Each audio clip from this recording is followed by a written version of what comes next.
Well, hey, welcome to Chapter 12. In Chapter 11, what we talked about is determining what our top 5 values are. And as you went through the process, there might have been a bit of frustration and a little bit of tension because you had to give up some of the things that you might have considered a value in order to arrive at your top 5, the ones that really matter. So my company's name is Boots on the Ground Coaching. And in this company, one of our values, one of the top 5 is safety. Because if our people don't go home safe at night, if they don't go home alive, and if they don't go home with all their limbs and digits and everything in good working condition, everything we might have done during the day is a waste. It doesn't matter in comparison to safety. Safety is definitely one of our top values, one of our 5 for sure. I'm just going to have to go up in the lift here for a second and check something, but stick with me and we'll keep talking as I go. So, as I was saying, safety is really a value that we place a lot of importance on. And I'll just move up here a little bit.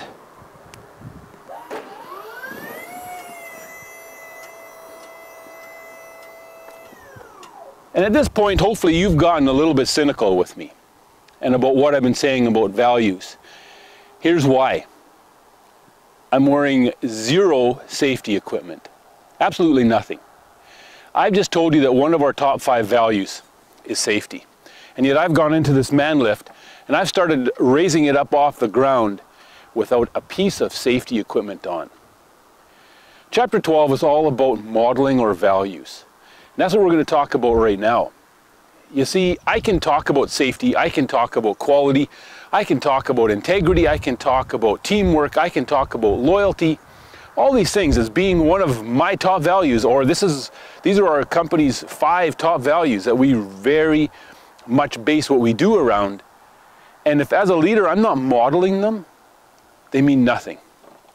All they do is it creates cynicism. I remember teaching a seminar, and it was a workshop with some men from a company in the trades. It was a welding company. And we were talking about this very thing, and they were working through the top values, and they were talking about loyalty. And it was causing them some concern and some frustration because they said, you know what, we're frustrated because one of our company's values is loyalty, but when we lay people off, we create a sense of almost disloyalty. People stop being loyal because they see the company as being disloyal. That's a good point. And that's a tough one because we all face hard economic times at some point. What do we do with that? If one of our values is actually loyalty or teamwork, and some companies go as far as to say we're like a family, what happens when we lay somebody off? We're taking away their ability to provide for their family. We're saying that they are not as valuable as somebody else who's a part of the same team, who is just as loyal as they are, or maybe not even as loyal as they are. Well, we create a sense of disloyalty and a sense of cynicism. So what do? Well, what I threw at them is this. I said, what about if you take everybody into a room, have a meeting with everybody in the company and just be honest with them and say, here's where we're at. Economically, here's where we're at. As a company, here's where we're at financially. Here's some of the challenges that we're facing in the next while. And here's the decisions we're going to have to face. We got to make some cuts somewhere, somehow. We've got to save money. Or we've got to increase our revenue. What do? Throw it out to the people. And as I've watched this happen in different situations, people come up with creative ideas. Some people go, you know what? I don't have a family at home anymore. You can lay me off for a few months and I'll go on EI. Or, you know what, I'd be willing to job share, where the government employment insurance will actually top up what they're not making working with us because they're job sharing. You'll be surprised at what people will come up with. And that keeps the value of loyalty very clear in people's minds. At some point, are we going to have to come together again as a group and say, look, this has been good, but we're still facing hard economic times and things are getting tighter. Throw it back at them. And again, you'll be surprised. Someone's going to pop up and say, hey, you know what, I've got 4 weeks of holiday saved. And I'll take it now, and instead of laying me off, instead of laying that guy off, I'll just take my holiday time and you don't have to pay me for those weeks because I've got the holiday time banked up. there's a number of different things. People can be creative if they're trying to help each other and trying to save somebody else's job and their own. If we're going to talk about values, we need to model what we say our values are. They can't be seen as throwaway.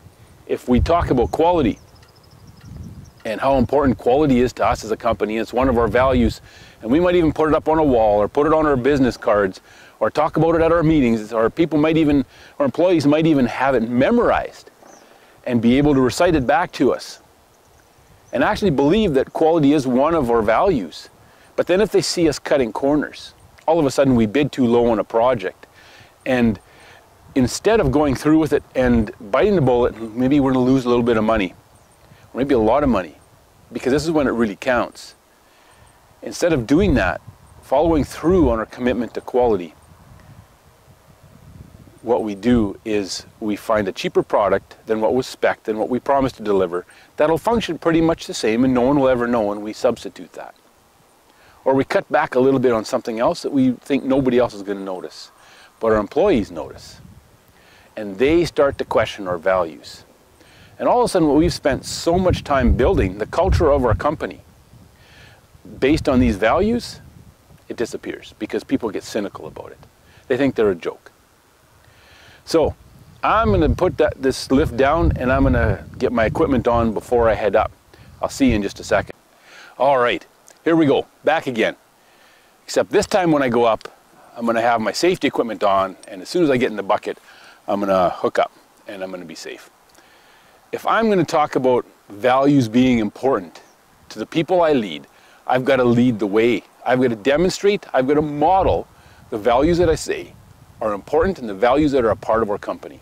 The same goes for you. The people that you lead, you need to model the values that you say are important. Otherwise, they simply become a joke. And none of us want that. So that's the challenge of chapter 12, is taking what we decided on in chapter 11 and actually modeling it, living it out.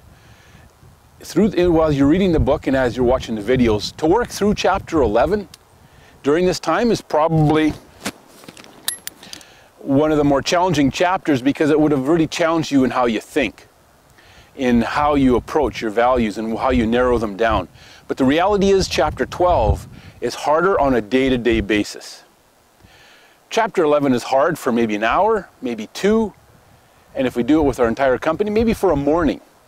But the reality is chapter 12 is the challenge for years to come. Living out and modeling our values on a day-to-day basis, especially when things get tough, especially when the economy gets tight, especially when there's relationship difficulties, especially when there's conflict, especially when there's challenges. That's when our modeling our values actually matters the most. And that's when it's the most difficult. So this chapter is maybe easy to listen to right now and to work through because the questions aren't that difficult. But actually putting it into practice is the hard part. This may be the hardest chapter to put into practice you're going to run into in this book. But anyway, chapter 12 is done.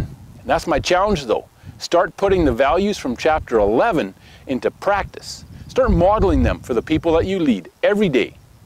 Every minute of every day, every time you're in contact with them, even when no one's watching. There's nobody else around me here. You're the only one who saw me try to go up without any safety equipment. Even then it matters. Model what we say our values actually are.